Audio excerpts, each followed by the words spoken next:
The first 6 months that we did this, we had it all mapped out. Yeah. We had reservations for 6 months ahead. And I felt like keeping a schedule. Yeah. And that's not what That's not what you envisioned. You're on a time schedule. And right. We don't have to be home. We're home already.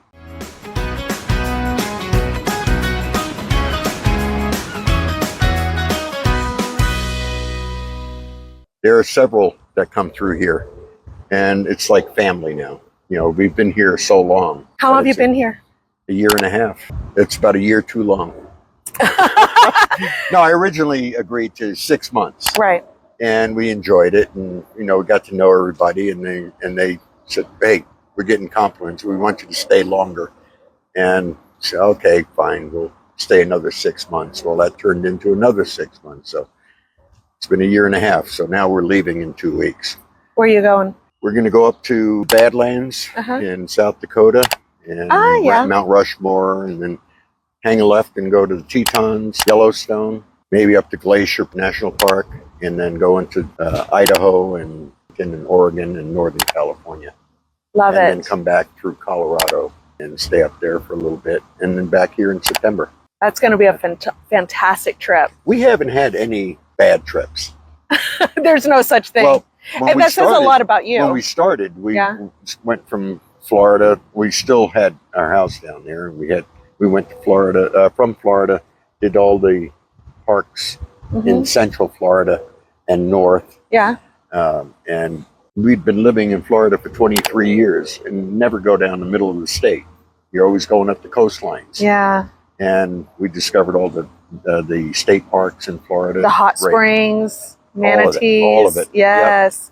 Yep. You love those? You recommend them? Oh, absolutely. Absolutely. And then from there up into Georgia and Alabama and North Carolina, South Carolina rather, and North Carolina, and then up into Virginia and DC area. You could go one trip. I know we have a ton of trips ahead of us, but you're like, you know what? I want to make sure I do this one trip again. Utah. Yep. Tell me more. There's 5 national parks there. Yeah. And they call them the Big Five, but the sensory overload that you get from it. I mean, the only thing that they lack is the trees that we have in the north. Yeah. But I mean, for desert area, it's spectacular. They don't have the bugs we have. Actually, I can't say they do or don't because we were there in the springtime. Oh, okay. And I don't know what the summers are like in Utah. I know what the summers are like here. And hot. I had enough of it. That's why we're headed out. That's right. But no, Utah is probably the most spectacular state when it comes to that kind of scenery. Wow, yeah. But what doesn't get appreciated was before Florida, we lived up in the Northeast, up in Lake Placid, New York. And that's special. But it's a whole different. Where's a must place to go up there? I would say Lake Placid. It's a jewel. It's had 2 Olympics there. I mean, there's always something going on every weekend. Now, RVing wise, it's probably going to be crowded in the summer. Yeah. There's always an event. The town has under 2,000 full-time residents, but on a weekend, it's like 10,000. Oh, gracious. We have the Ironman and World Cups, skiing, just all kinds of sporting events. But I loved living up there, but it just got to the point where it was too cold. Yeah. Winter starts in October and ends in May.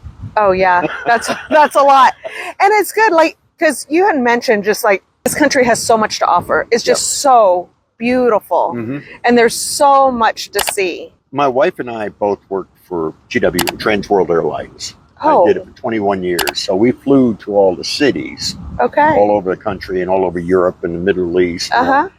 But it's all the in-between stuff that we didn't get to see because.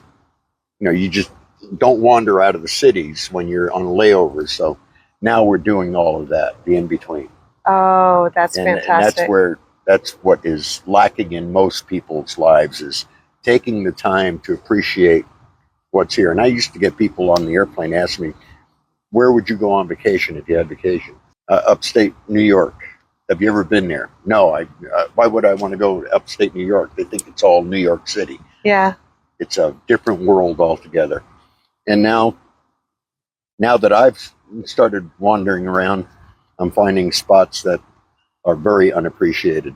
Now, Utah is very much appreciated by the RV community. Yes. But there are spots that are off the grid, so to speak. The national parks, that's one sideshow, but there are so many things to see outside of the national parks. Yeah. And just go out and live it.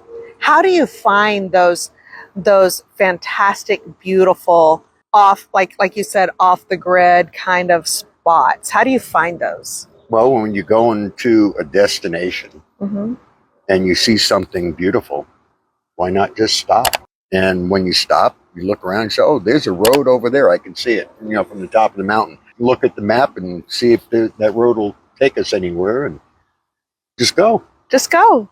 Yeah. I love that. That's the thing. The ultimate wandering and the magical places are on the wander. Yeah. The first 6 months that we did this, we had it all mapped out.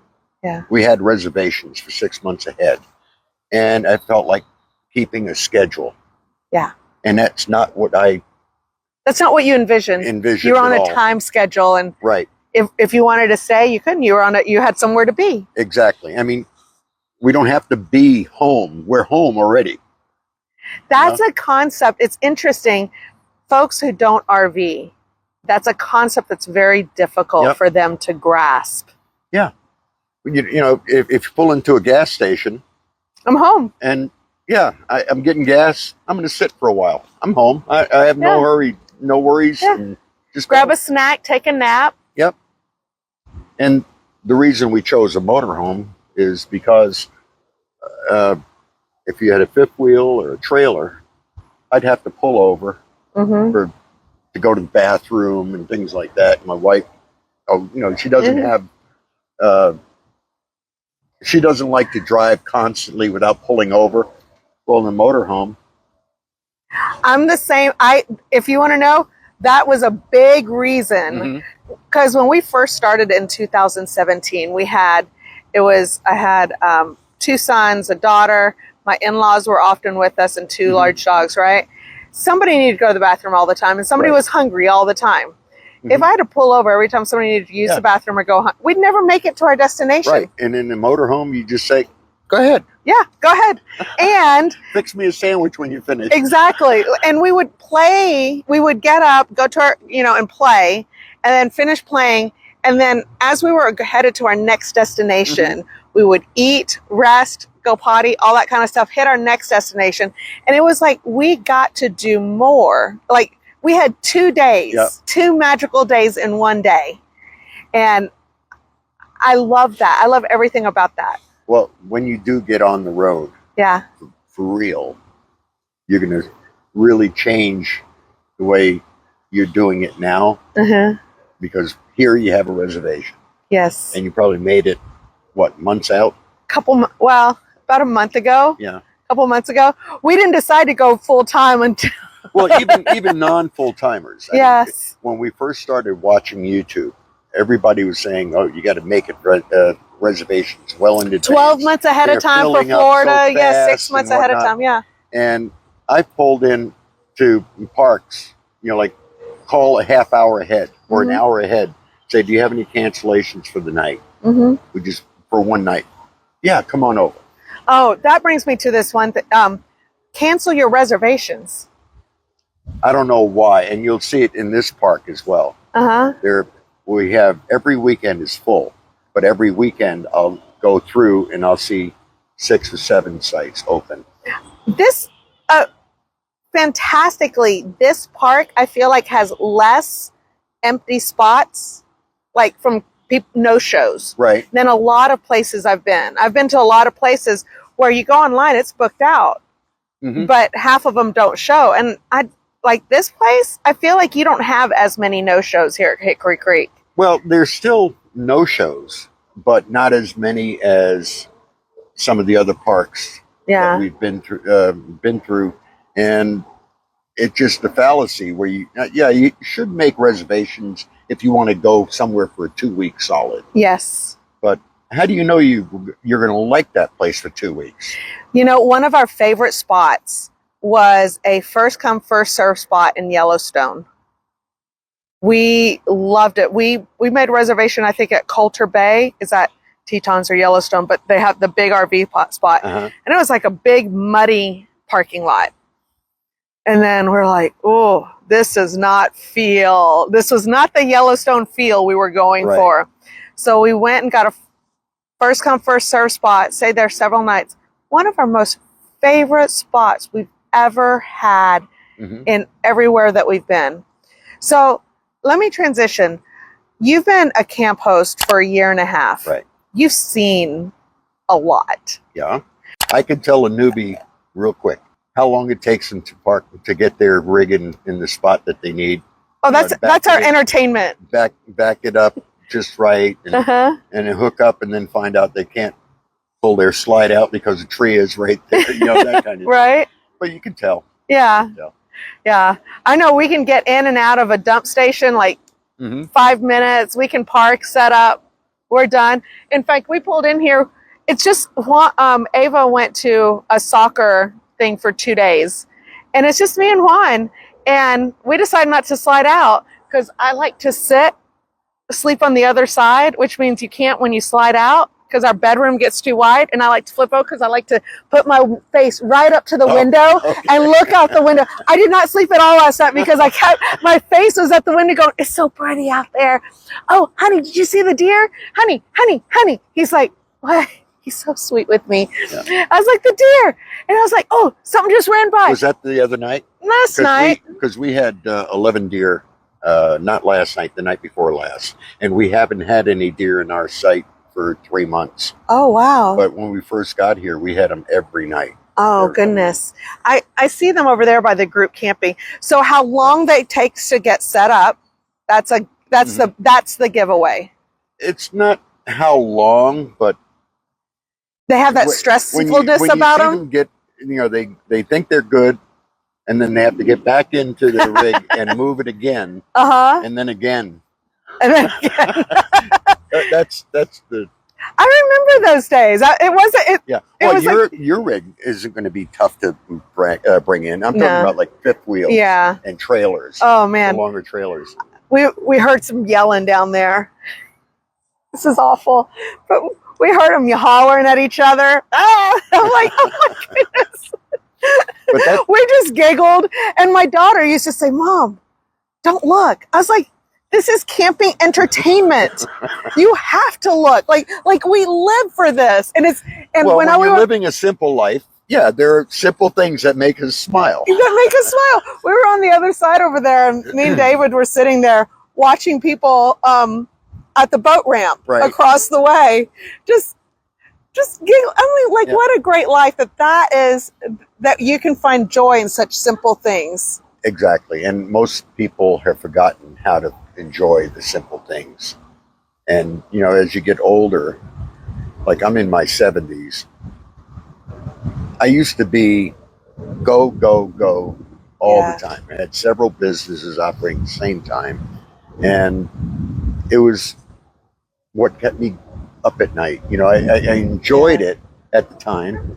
And you make your money and all that, but it was good for the season. It was, now you have to train yourself to wind down. Yeah. Turn that key off and just smell the roses, to speak. In this case, smell the grass if you're not allergic to it. But now it's just a different mindset.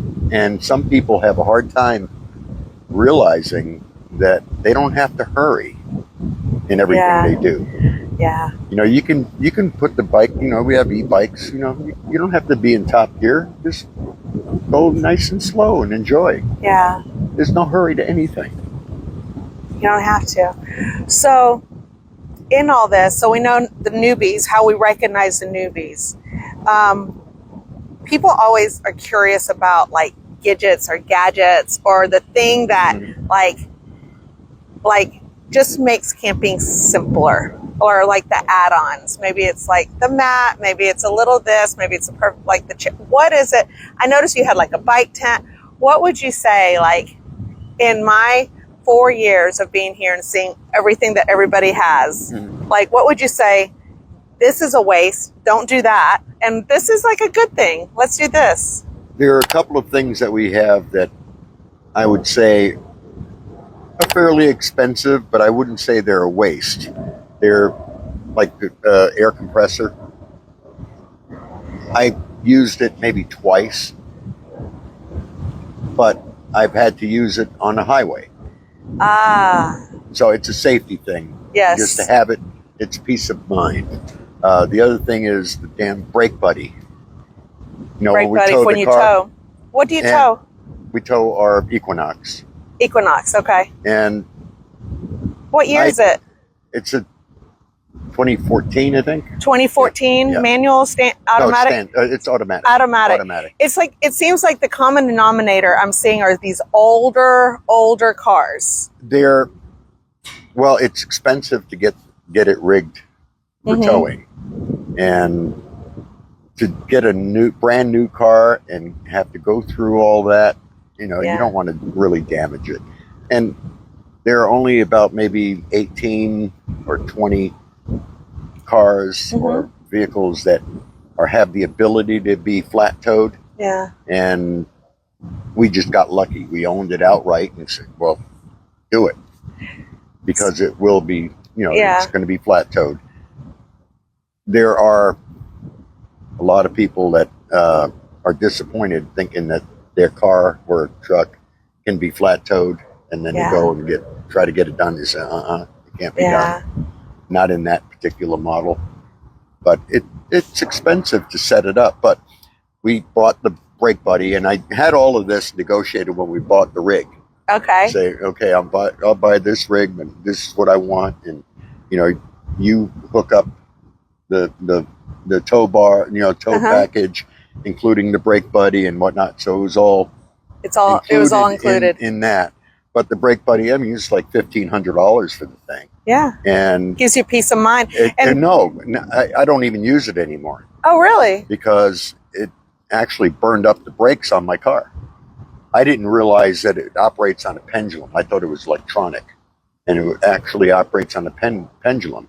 And when you're going downhill, that pendulum is slanted, and it's applying the brakes when you don't need the brakes. Ah. And I pulled over one day because it just was acting funny, and I pulled over, and it was so hot that the balancing lead balancers, they were melting right off. Oh my goodness! So no brake buddy.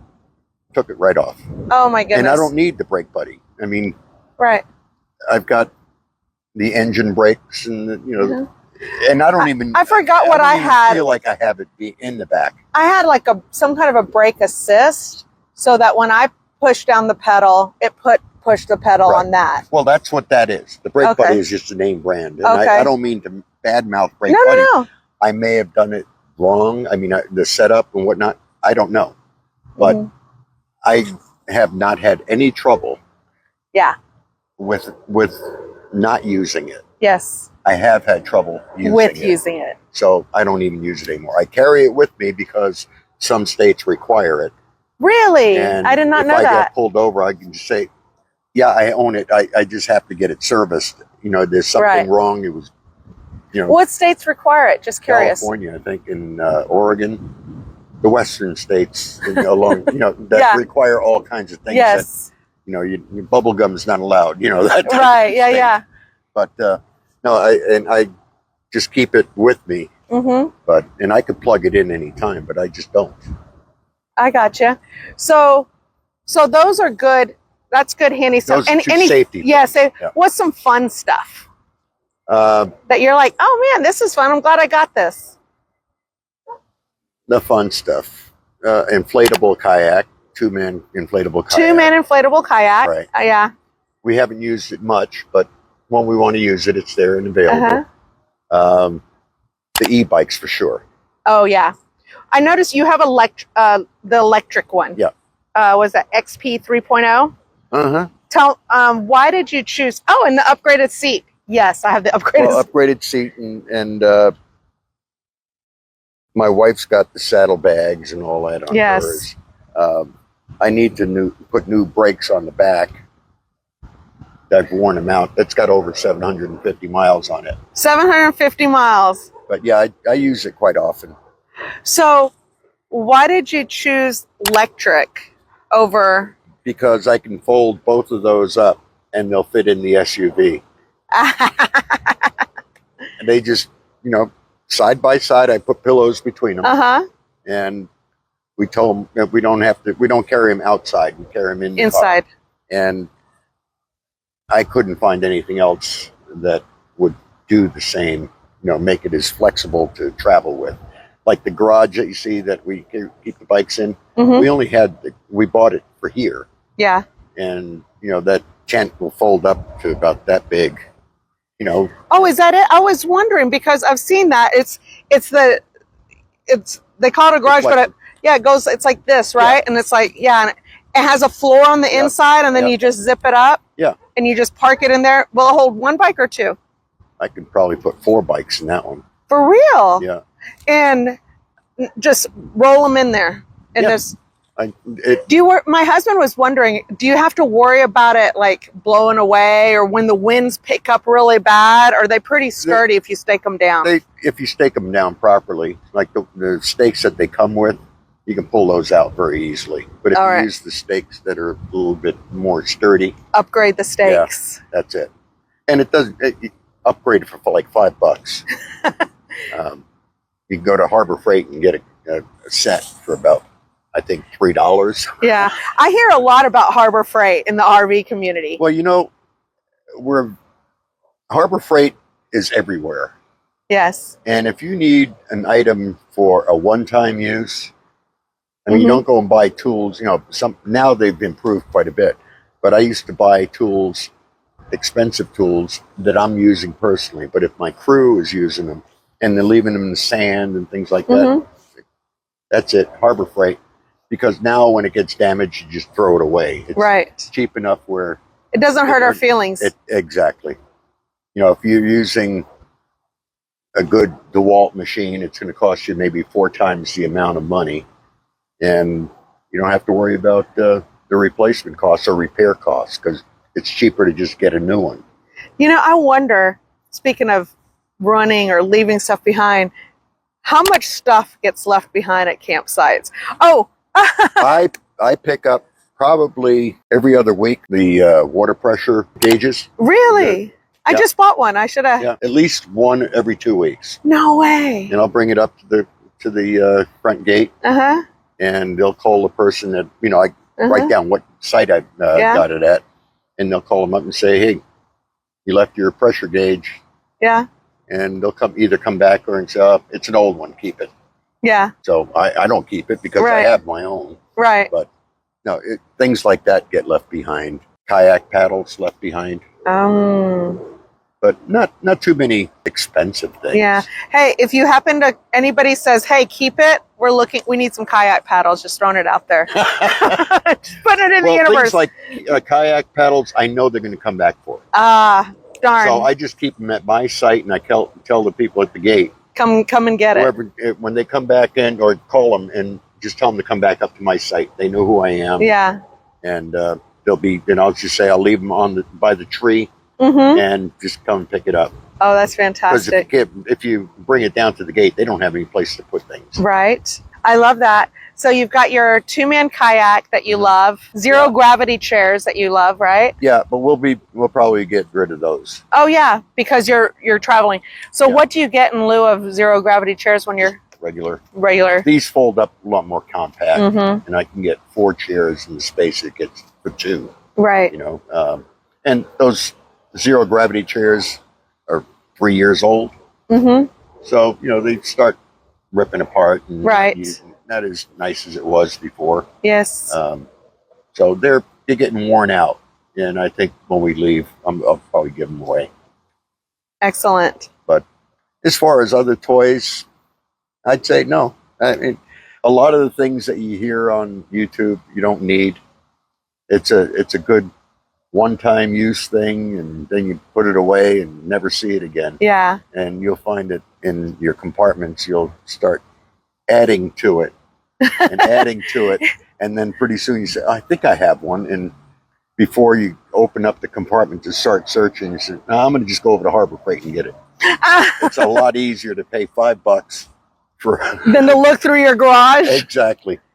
What I notice, a lot of full timers, they don't really completely unpack. You can tell I'm a new full timer because we come with stuff, right? Yeah, I'm working on weeding stuff out. I'm working on, like, we have almost 10 years of accumulated vacation stuff, which is different than full-time stuff. If you know what it is you really like to do, and if you know your destination's got great whitewater rafting, for instance, now you have to weigh out, do I want to carry all the equipment or the kayaks, regular kayaks to do that, or do I want to just rent one for the day?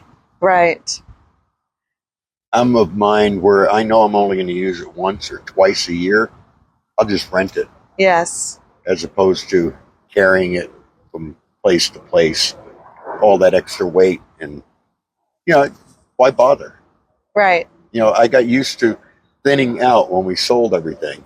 Yes. And he said, well, at first, the first couple of months, we were making transition. We moved things from the house into the rig, and about a week later, he said, no, you know what? I don't need this. No, don't need that I just saved. Right. And then you start thinking, am I ever going to use it? Yeah, I don't want to just get rid of it. Yeah. But am I ever going to use it? Yeah, and you have to get your mind going in the right direction, saying, no, why carry it? I'm kind of feeling that way about my Instapot. So many people say they love their Instapot. I'm like, I haven't used my Instapot. Like, am I going to use my Instapot? You know what? We had the same thing. We had an Instapot, and my wife started, trying to use it in the rig, and I said, why do you need an Instapot? You're not going to leave for 8 hours at a time and come back to a finished dinner. You're here all day anyway. Yeah. I'd rather just cook when we're hungry and be done with it. You don't need to go through it. It's just too much to carry. And it's interesting because my husband and I had to change how we shop, because he was like, shopping for the week. And I'm like, honey, let's just shop for a couple of days. Right. And enjoy, and let's just eat more fresh. It depends on where you are. Yeah. I mean, if you've got a store that's convenient, like it is here. Yes. I mean, you've got Walmart and Albertsons right there. Aldi's. In 5 minutes from here. Yeah, we're surrounded by stores. You don't need to shop for a week at a time. Yeah. But if you're out boondocking. Yes. In an area, like one of my favorite boondocking spots is out in Arizona called Imperial Dam. It's about 30 miles north of Yuma. It's in the Yuma area. But, it's 45 minutes to drive into the store. And, you want to make sure you have water and... Well, we carry 100 gallons of water in our tanks are 100 gallons. So, yeah, and the water is available right there anyway. But we have our own filter system and whatnot. What filter system do you have? I mean, we use zero water. Okay. I mean, zero water.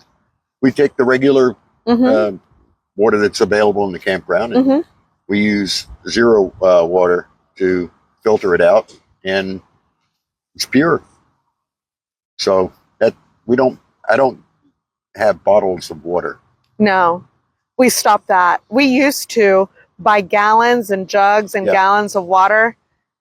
That I feel I have less trash, and it's as more a camp space. Host, as a camp host, you start appreciating the fact that we don't use the plastic as much, because I go around and I'll carry my orange bucket and walk the sites every day. And I'll guarantee you there'll be at least 3 or 4 empty bottles flying around in the wind. Oh, yeah. And you say, why? Not when you have the ability to filter your own water. I do have bottled water for when guests come. So this last weekend we had guests, and so I had some bottled waters for them. We do that occasionally when we know guests are coming. Right. But for the most part, it comes right out of the zero water. And, cup with ice, and that's filtered ice. It's double filtered. We use zero water to do our ice as well, even though the refrigerator makes its own ice. That we only use for. I just want to say, you're Chilling. fancy. We went back old school, and the other thing we gave up was our ice machine. I had a little portable ice machine, which was fine when we were vacationing, but it just took up too much space, and No, I this gave is it to my son. refrigerator. Yes, but we don't have that luxury. Well, it's not. I mean, it's not that I'm fancy. It's just that it came with. It came with. You're fancy. Like just own it. You're fancy. I saw you over there on your phone, Ani. Well, that's lazy. That's not fancy. And I'm like, oh boy, look at that, so fancy. I just upgraded and got a wind Sensor. wind sensor. Yep. That thing really worked. The Yep. wind picked up the other day and it went in. I was like, well, how Yep. about that? That's nice. Yeah, all the new ones have that, and some people turn it off because they have steady breezes all the time and they want to stay in, and they'll just turn it off and take their chances. I'd rather just keep it on. And Yeah. I keep it about, when it's windy, I keep it out about 3 feet, 4 feet, just to keep, at night, just to keep the dew off of my stuff. I know, but if I know there's not going to be any wind, yeah, I'll leave it out. But I've the woken stuff up a that I have lot. outside, Yeah, if it goes bad in 2 years, it goes like back. like my chairs I was telling you about before, the zero grav, it's 3 years. All right, they're getting some rusty spots on it. The grommets are starting to tear. Time to go. Well, it's kind of that I'd deal. rather throw that out than to have an awning out and me not paying attention. Yeah. And say for instance the safety retract doesn't operate. Yeah. Now you've got $4,000 worth of damage. Yeah. I just got me a new awning And a week ago. was it? That's about right. Yeah, and ours is 20 feet long, and Yeah. it's they're expensive. They're And plus expensive. the damage that it could possibly do to the rig. Yeah.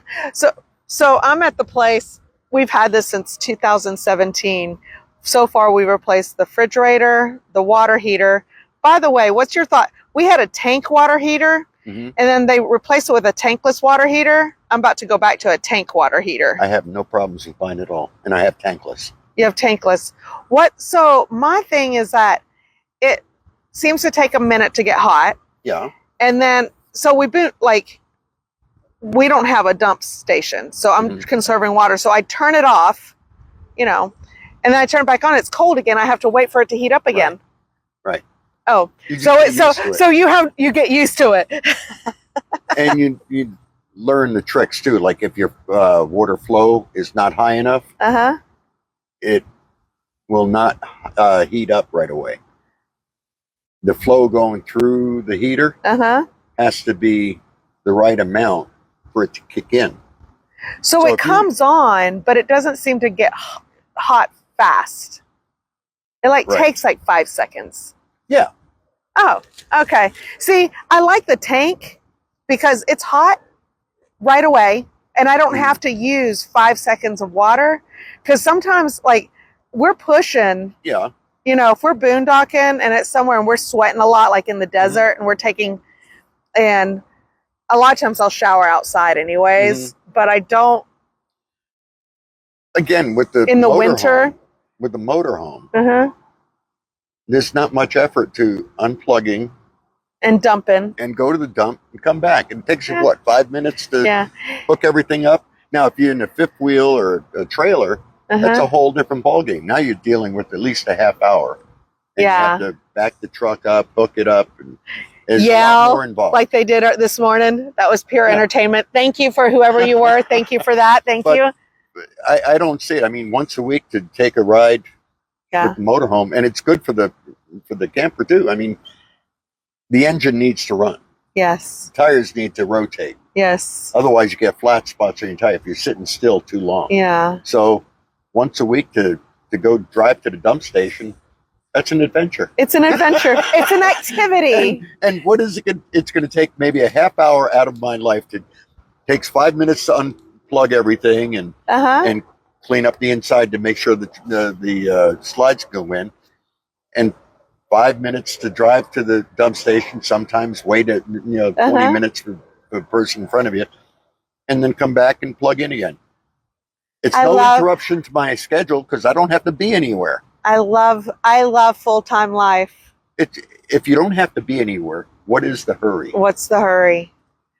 So if you had advice, so you've talked to people that probably decided to go full-time and they're like, they didn't seem to do it right. I'm going to guess one of it, they were in a hurry. Yeah, it takes, like I said, it took me 6 months to just get used to the idea. To decompress? Just take the foot off the accelerator and enjoy where you're going. You know, it's not the destination, it's the journey. The journey. And that journey might be 30 miles down the road, but there's a lot in between here and 30 miles. You know, there's no reason to. If you see a restaurant that looks cool, what's wrong with pulling over and having a sandwich? Yeah, nothing. You don't have to rush to go home and sit there. I think that's the thing I'm looking forward to. Is we've probably put 80,000 miles on our RV and spent some time and been to a lot of places, but we very much were hurrying up to get the most out of that time. We might be gone 3 weeks, but that's all we have is 3 weeks and getting as much as we can in that 3 weeks. Right. And people have that same mindset when they first get started. And we did the same thing. And we just realized that we enjoyed it a lot more when you just take your foot off the accelerator and go wherever you happen to be going. And you can't get lost. You're already home. That's right. If you happen, I mean, we've actually gotten stuck in the mud. I bottomed out in that thing. Oof. But a friend of ours that was camping right next to us had a pickup truck that was powerful enough to put the straps on and haul us out after we tried for about 6 hours to get out. Oh. And everybody in the area was helping. And then I realized everybody else was stuck too. They had been there for days. And it was soil like this. Oh, that mud, top, And it had rained that night, and everybody, you know, it's fine where you're sitting, but the minute you start driving, all of a sudden it goes right down. Oh. And they just decided, rather than going on, I was in a panic. I had to get out. And the rest of them just said, I've been here 4 days. I might as well stay for another 4. Until it dries out. And you can just drive off. That's what they did. And I got help. Got out. And got out. And we ended up going to one of the national parks. But that's why we wanted to get out of there, because I wanted to get into the national parks. And I just didn't like the idea of being stuck in the mud. Yeah. But it didn't look dangerous. It was a nice field. And you see, you know, a dozen RVs in there, fifth wheels and motorhomes. Doesn't look like anybody's stuck until you try to get out. Well, they weren't stuck. They were just delayed. They were delayed, exactly. They had the right attitude, and I just wanted to get going. Oh, what a beautiful. Yeah. Do you have any other advice for us? Yeah, don't buy things until you need them. Ooh. Where were you a month ago? There are a lot of things that people put on their list. We need this, that, and the other thing.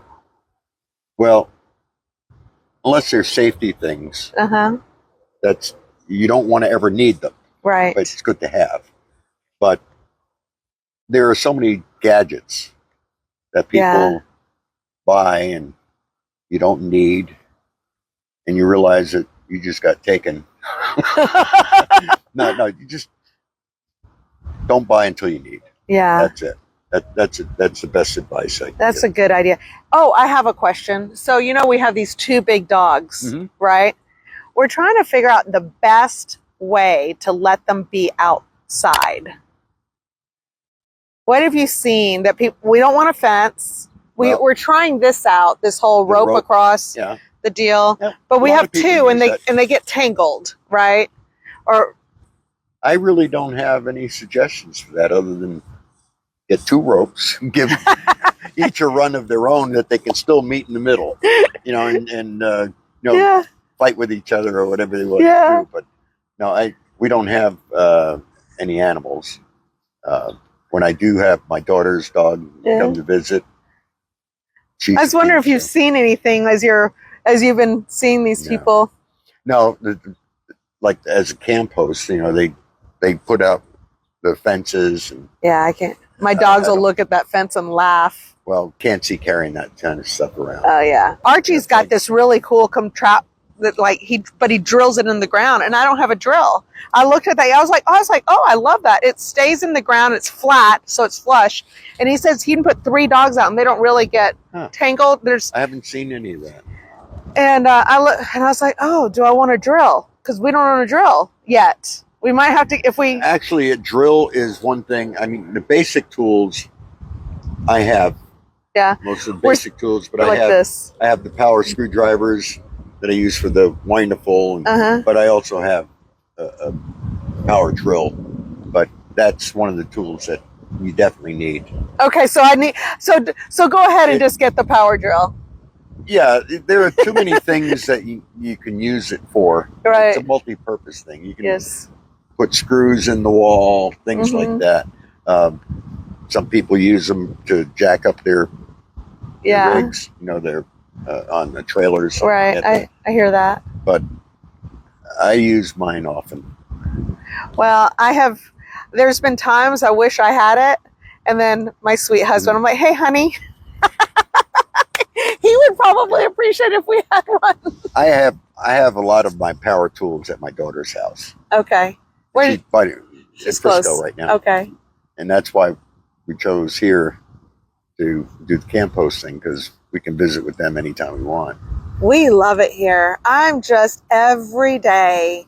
And this is we were here probably about 2 weeks ago on this spot, but it's almost a new spot because the lake rose and we don't have the beach, but this water is just right here. It's just spectacular. We get campers that want their exact spot every time they come by, come back. And then we have other campers that jump to different sites because they want to feel like they're traveling. And it feels like it. I'm I was here, I was there, I've been down there, I've been way over there. Yeah. It's for instance, if you like silence at night, 1 through 40 is a spot to be, anywhere in there. Okay. Because you don't hear the traffic on 35 right there. Yeah. On that side of the park, you don't hear it. Here you hear it all night. Oh my goodness, I just got stung. By what? I don't know. It was yellow. We'll have to replay that video to see what it was. Yeah, so the only reason I really keep hand sanitizer is if I get bit. I've never tried it getting stung, but I hope to see you on the road. Well, if you're going up in that direction, you might. I'm planning on it. We are going to be in Yellowstone end of July, early August. Sounds like you have reservations. I have reservations. I have partial reservations. See, we don't have reservations. I know. Anything. I know. I love that. Go. We haven't even figured out what the exact date that we're actually leaving. We have reservations till August 15th. Yeah. After August 15th, my plan is to ask my daughter, where do you want to go? As you're going. As we're going. There you go. See, where do you want to stop? I don't know where I'm going until my wife tells me where I'm going. I mean, I get behind the steering wheel. I say, well, which way do you want me to go? And she'll say that way. Okay, that's where I go. So what is it about? What does it entail being a camp host at a Corps of Engineer property? We mow the grass. Sounds fun. And you're not using push mowers. You're using we're using the 0 turns. John Deere and a couple of Skags. That sounds like a lot of fun. Well, we've got a couple of camp hosts that just love get on them, and they're mowing all the time. And I mow when it's needed. Right. We tease each other about it. She says, well, I want my area looking like a golf course. And I said, I want mine looking like a campground. Right. So we battle back and forth that way. But occasionally we'll be cutting up trees that need to be dropped or felled. That sounds that sounds like fun. Yeah, and you'll notice there's logs here and there. We can bring them to the burn pile, or we can just stack them up. Yeah, if you go down towards the boat ramp, see that big pile out there? Yeah. That's all the trees that we've. So we can like pull from the firewood from there? I wouldn't. Okay. Because it's green? You might find a snake or two saying hello. They bed down in there. Yeah, there's copperheads around here. So what Ava said she saw one the other day by the restroom. She had to weave around it. Was it a copperhead or because copperheads, they like to stay in the brush. No, she said it was yellow, black, and red. Oh, that would be a garter snake. Okay. Or did the ring, were they long lines or did they have rings? I think it was like this. It's like yellow, black, and red. But we don't think that not a coral snake around here. No. Right? She looked at it a day, she Googled it. King snakes have that same pattern. Yeah. But it's hard to tell the difference between a coral and a king. She says the coral we have down in Florida. Black and yellow kill a fella is what we discovered. Yeah.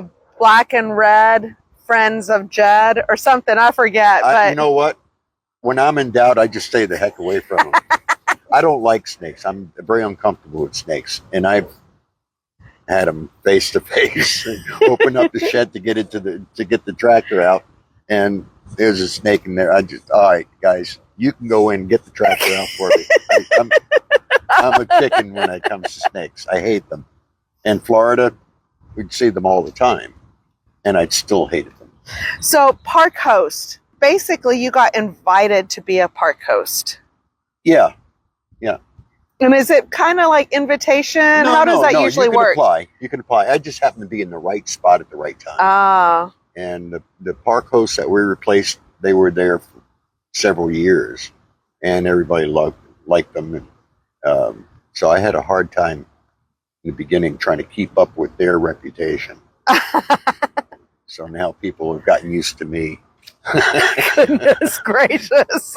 So, that's a tough gig. It is if you've got to follow somebody that's been really special. Right. And I never met them. But everybody told me, oh, they were great. You know, oh, geez, everybody's telling me the same thing. They're great. And I've got to now keep up with that reputation. And well, I think you're great. Yeah. Well, thank you. Thank you. Now tell my wife that. Well, I appreciate you, Bo, for hanging out and sharing and being my very first guest. I learned a lot today.